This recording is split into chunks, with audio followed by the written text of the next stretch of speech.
Hello மக்களே, கெட்டி மேலே சீரியல் ரொம்ப இன்ட்ரெஸ்டிங்காக போகுதுன்னே சொல்லலாம். மகேஷ் மேலே ரொம்ப டவுட்டான நம்ம அஞ்சலியும் எப்படியாவது அவங்களோட கடந்த காலத்தை பற்றி தெரிஞ்சுக்கணும்னு சொல்லிட்டு முருகன் அண்ணா ஹெல்ப்போட ஒரு சைக்கியாட்ரிஸ்ட்ட மகேஷை கூட்டிகிட்டு போயிடுறாங்க. அங்கே போய் அந்த க்ளோஸ் ஃப்ரெண்டு அர்ஜுன் நம்ம முருகன் அண்ணனான்னு தெரிஞ்சுக்கிட்டு அஞ்சலியும் அப்படியே அதிர்ச்சி ஆயிடுறாங்க. அதே சமயம் இன்னொரு பக்கம் பார்த்தீங்கன்னா நம்ம துளசியும் ரொம்ப மாசா வந்து மோனிகாவுக்கு ஒரு அறையும் கொடுத்துட்டு தன்னோட மகா தியாவை அவங்க கிட்டே கூட்டிட்டு போயிடுறாங்க. அதை பற்றி தான் இந்த வீடியோக்குள்ளே பார்க்க போகிறோம். வீடியோக்குள்ளே போகிறதுக்கு முன்னாடி நம்ம சேனலுக்கு ஒரு லைக் அண்ட் சப்ஸ்கிரைப் பண்ணிடுங்க மக்களே. அப்படியே பக்கத்தில் இருக்க பெல் ஐக்கனையும் கிளிக் பண்ணிடுங்க. அப்போ தான் நான் போடுற வீடியோலாம் உங்களுக்கு நோட்டிஃபிகேஷனாக வரும். வாங்க வீடியோக்குள்ளே போகலாம். ஃபர்ஸ்ட் எடுத்ததும் பார்த்தீங்கன்னா நம்ம அஞ்சலிக்கு மகேஷ் மேலே ரொம்பவே டவுட் வந்துடுதுன்னு சொல்லலாம். மகேஷ் ஒரு மாதிரி இருக்காங்க. இன்னொரு டைம் கோபம் வந்துச்சுன்னா அவங்கள கண்ட்ரோலே பண்ண முடியலை. அவங்க எந்த மாதிரி டைப்னே புரிய மாட்டேங்குதுன்னு யோசிச்சுட்டே இருக்கும்போது மகேஷ் அடிக்கடி ஒரு டேப்லெட் சாப்பிட்டுட்டு இருப்பாங்களே, எதுக்கு அதை சாப்பிட்றாங்கன்னே புரிய மாட்டேங்குதே அப்படின்னு குழப்பத்தில் சரி இந்த டேப்லெட் கவர் ஏதாவது கிடச்சுன்னா அதை எடுத்துகிட்டு போய் டாக்டர்கிட்ட கேட்டால் நமக்கு ஏதாவது ஐடியா கிடைக்கும்னு நினைக்கிறாங்க. அப்படியே நம்ம மகேஷையே ஃபாலோ பண்ணிட்டு இருக்கும்போது அவர் டேப்லெட் போட்டோன்னே அந்த கவரை எடுத்து ஒரு டாக்டர்கிட்ட கேட்குறதுக்கு கிளம்பிடுறாங்க. அந்த டாக்டரும் அந்த டேப்லெட் கவரை பார்த்துட்டு இது ரொம்ப மென்டலி அப்செட்டாக இருக்கவங்க சாப்பிட்ற டேப்லெட் ஆச்சே, இது எப்படி உங்களுக்கு கிடச்சிது அப்படின்னு கேட்குறாங்க. இதை கேட்டால் அஞ்சலிக்கு அப்படியே ஷாக் ஆகிடுது. ஒரு சமயம் அந்த வாட்ச்மேன் சொன்ன மாதிரி இவர் ரொம்ப சைக்கோவாக தான் இருப்பாங்களோ, இவங்களை பற்றி ஒன்றுமே புரிய மாட்டேங்குதே, எதுக்கு மகேஷ் இந்த டேப்லெட் எல்லாம் சாப்பிட்டுட்டு இருக்காரு, அவருக்கு ஏதாவது பெரிய பிரச்சனையாக இருக்குமோ அப்படின்னு மனசை போட்டு ரொம்ப குழப்பிட்டு இருக்காங்க. அப்படியே டாக்டர்கிட்டையும் தன்னோட மனசில் உள்ளதெல்லாம் ஃப்ரீயாக சொல்கிறாங்க. அந்த டாக்டரும் அதை புரிஞ்சுக்கிட்டு என்னோட ஹஸ்பண்டுக்கு ஏதாவது ட்ரீட்மெண்ட் கொடுத்து சரியாக்கலான்னு பார்த்தா நான் கூப்பிட்டா எப்படியும் ஹாஸ்பிட்டலுக்கும் வர மாட்டாங்க. ஆனால் அவங்கள அப்படியே விடவும் எனக்கு தோணலை. ஏதாவது ஒரு ஐடியா கொடுங்களேன் டாக்டர்னு டாக்டர்கிட்ட கேட்குறாங்க. அதுக்கு டாக்டரும் நம்ம அஞ்சலி கிட்ட ஒரு மெடிசனை கொடுத்துட்டு இந்த இன்ஜெக்ஷனை மட்டும் மகேஷுக்கு தெரியாமல் எப்படியாவது போட்டுடுங்க, அவரும் கொஞ்சம் ஆற மயக்கத்துக்கு வந்துடுவார், அப்படியே அவங்கள ஹாஸ்பிட்டலுக்கு கூட்டிகிட்டு வாங்க, அடுத்து நம்ம ஏதாவது ட்ரீட்மெண்ட் பண்ணி பார்க்கலான்னு சொல்கிறாங்க. இதை கேட்ட அஞ்சலிக்கு கொஞ்சம் ஆறுதல் ஆயிராங்கன்னு சொல்லலாம். அப்படியே வீட்டுக்கு வந்ததும் இதை எப்படி நம்ம மட்டும் தனியாக பண்ணுறது, யாருக்கிட்ட சொல்கிறதுக்கும் புரியலையேன்னு குழம்பி போய் சரி முருகன் அண்ணனுக்கு சொன்னால் ஏதாவது ஹெல்ப் கிடைக்கும்னு அப்படியே அவங்க அண்ணன் முருகனை தேடி போகிறாங்க அஞ்சலி.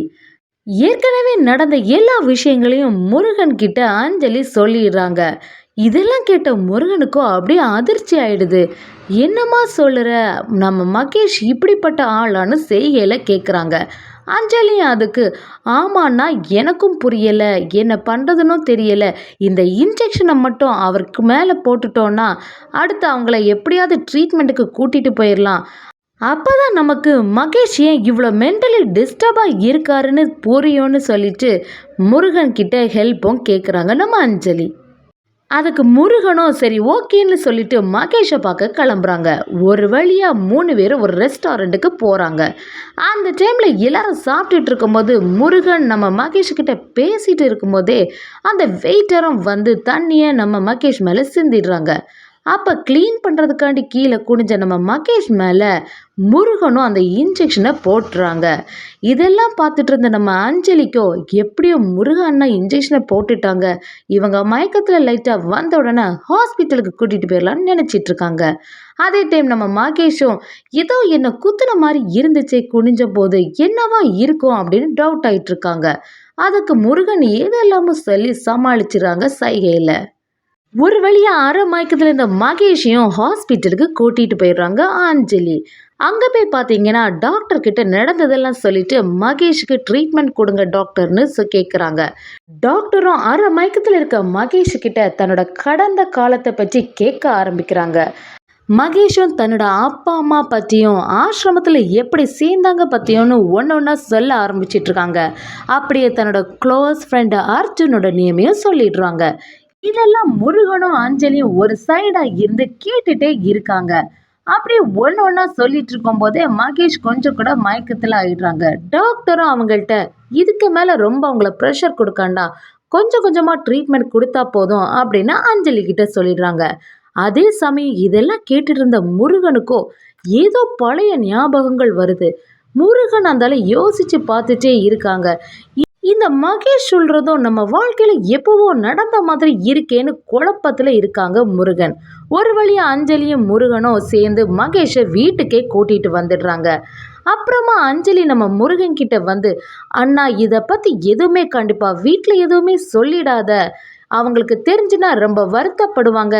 ஏற்கனவே துளசி அக்காவோட வாழ்க்கை இப்படி ஆயிட்டேன்னு நம்ம அப்பா அம்மா எல்லாம் ரொம்ப வருத்தத்தில் இருக்காங்க. இதெல்லாம் தெரிஞ்சுன்னா இன்னும் கொஞ்சம் கஷ்டம் ஆகிடும் அவங்களுக்கு அப்படின்னு நம்ம முருகன் கிட்ட அஞ்சலி சொல்கிறாங்க. அதுக்கு முருகனும், நான் இதை பற்றியெல்லாம் எதுவுமே நான் சொல்ல மாட்டேன், நீ கவலைப்படாத, மகேஷ் எப்படியாவது சரியாகி நீயும் அவரும் ரொம்ப சந்தோஷமாக இருந்தாலே எனக்கு போதும்னு செய்களை சொல்கிறாங்க. முருகனும் மகேஷ் அர்ஜுன்னு சொன்ன உடனே நமக்கு என்னெல்லாமோ ஞாபகம் வந்தது, இதை பற்றி அஞ்சலிகிட்ட சொல்லலாமா வேண்டாமான்னு குழப்பத்தில் இருக்காங்க.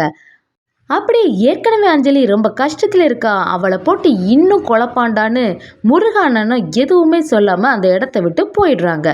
அதே சமயம் இன்னொரு பக்கம் பார்த்தீங்கன்னா நம்ம துளசி தியாவை விட்டுட்டு எப்படி தான் நான் பிரிஞ்சிருக்க முடியும்னு சொல்லிட்டு மோனிகாக்க வீட்டுக்கே போயிடுறாங்க. அங்கே போய் மாசா இறங்குறாங்கன்னே சொல்லலாம். துளசியை பார்த்த மோனிகாவை, எதுக்கு இப்போ நீ இங்கே வந்த, வாட்ச்மேன் இவங்களை வெளியில் துரத்துங்க, யாரை கேட்டு இவங்களை உள்ளே விட்டீங்கன்னு திட்டுறாங்க வாட்ச்மேனை. அதுக்கு நம்ம துளசியும், என்ன மோனிகா ஒன்றுமே புரியாமல் பேசுகிற, எப்படி இந்த வாட்ச்மேன் வீட்டோட ஓனரே இந்த வீட்டை விட்டு போன விரட்ட முடியும், அந்த அளவுக்கு தெரியாத அந்த வாட்ச்மேனுக்குன்னு சொல்லிட்டு வாட்ச்மேன் கிட்ட சரி அண்ணா நீங்கள் வெளியில் போங்கன்னு சொல்லி சமாளிக்கிறாங்க துளசியும். அதை பார்த்த மோனிகாவும் ரொம்ப கோபப்படுறாங்க. எதுக்கு இப்போ இங்கே வந்த துளசின்னு எரிச்சலாக கேட்குறாங்க. அதுக்கு நம்ம துளசியோ, என்னம்மா பேசுகிற, நீ படித்தவ தானே, இது என்னோட வீடு, நான் எப்போனாலும் வருவேன் போவேன், அதெல்லாம் கேட்கக்கூடிய உரிமை உனக்கெல்லாம் கிடையாதுன்னு வெளுத்து வாங்குறாங்க நம்ம துளசி. அப்படியே இன்னும் சத்தம் போட்டுட்டு இருக்க மோனிகா கிட்ட நம்ம துளசி வந்து, கொஞ்சம் நிறுத்து, என்ன பேசிட்டு இருக்கேன்னு சொல்லிட்டு மொபைலில் உள்ள ஒரு டாக்குமெண்ட்டை காட்டுறாங்க. அப்படியே கொஞ்ச நாள் முன்னாடி நான் டாக்குமெண்ட்ல சைன் போட்டதெல்லாம் ஞாபகம் இருக்குதானே மோனிகா, இல்லைனா இதை பார்த்து தெரிஞ்சுக்கோன்னு சொல்கிறாங்க ரொம்ப மாசா நம்ம துளசி. இதை தெரிஞ்சுக்கிட்ட மோனிகாவும், எதுக்கு நீ இப்படி இங்கே வந்து பிரச்சனை பண்ணிட்டு இருக்க, பேசாமல் இந்த வீட்டை விட்டு வெளியில் போன்னு சொல்கிறாங்க. அதை பார்த்துட்டு நம்ம தியாவும், என்னோட அம்மாவை இப்படி சொல்கிறாங்களேன்னு ஒரு ஏக்கத்தோட பார்த்துட்ருக்காங்க. இதெல்லாம் கவனிச்ச நம்ம துளசியை மோனிகாவோட கன்னத்தில் பலார்னு ஒரு அறை விடுறாங்க. அதை எதிர்பார்க்காத மோனிகாவும் அப்படியே ஷாக் ஆயிடுறாங்க. துளசியும், என்ன தைரியம் இருந்தா என் பொண்ணு முன்னாடி நீ இப்படியெல்லாம் பேசியிருப்ப, தியாவை இழுத்துட்டு வந்ததும் இல்லாமல் இவ்வளோ பேசுறியே அப்படின்னு கோபப்படுறாங்க.